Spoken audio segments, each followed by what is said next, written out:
thesewingcourse.com. Now, this website, thesewingcourse.com, is structured in such a way that we are going to show you how to start sewing from scratch. So if you don't know how to sew or you cannot sew, you have definitely come to the right place.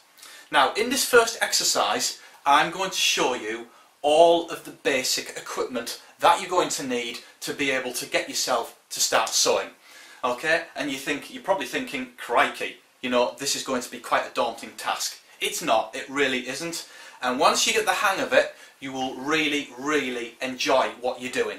Okay, now I have got all of my equipment set out, so let's get started. Right, I'm going to run through all of the tools, but not in order of importance, because quite literally they're all important. Okay, so I'm just going to start off randomly, not in alphabetical order or anything like that. So basically the first thing I always use is a tape measure. Okay, now I like to use tape measures with centimetres on one side and inches on the other.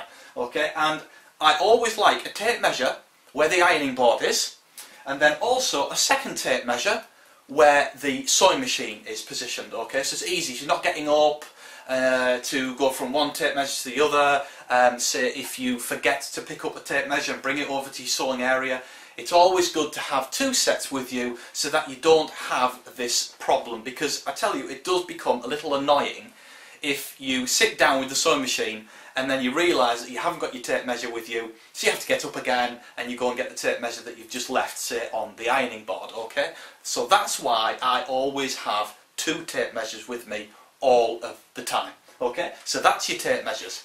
Now, the second thing is scissors. Alright, now there is quite a few different types of scissors. Now, I have just your normal fabric scissors, okay, quite large. Now, I'm right-handed, so these are a right-handed pair of tailoring shears. Okay, now that you can buy left-hand tailoring shears as well. Okay, so whichever handed you are, it's best to go for a right-handed if you're right-handed, left-handed if you're left-handed. Okay, now so there's those. Now I have another pair of scissors which are used for cutting patterns and paper, because if you were to use your tailoring scissors cutting out fabric, then that's great.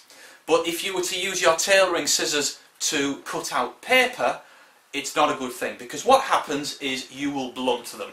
Okay, that's why I have a different pair of paper scissors. Alright, now the other scissors that I've got, and they're not really needed, but I thought, well, I'm going to show you them anyway because they are quite useful and a lot of people have them, is a pinking shear.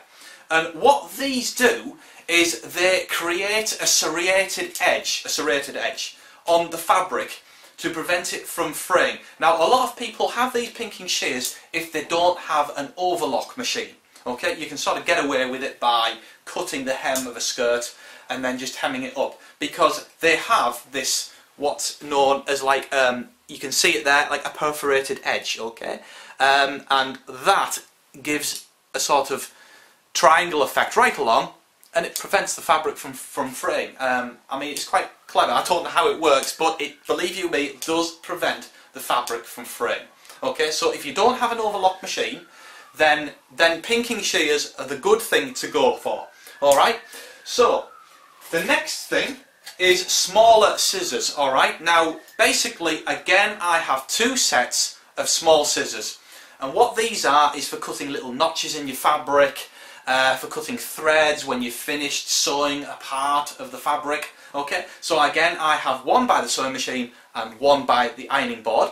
Okay, and it just makes it easier. A bit like the tape measure, you might forget to pick up your scissors, and then you've got to cut the threads. You've got to stand up again to cut the threads on the fabric, to go and get your scissors, and so on and so forth. So it's better to have two pairs of the little scissors like this. Now, the next part I'm going to show you is hand sewing needles.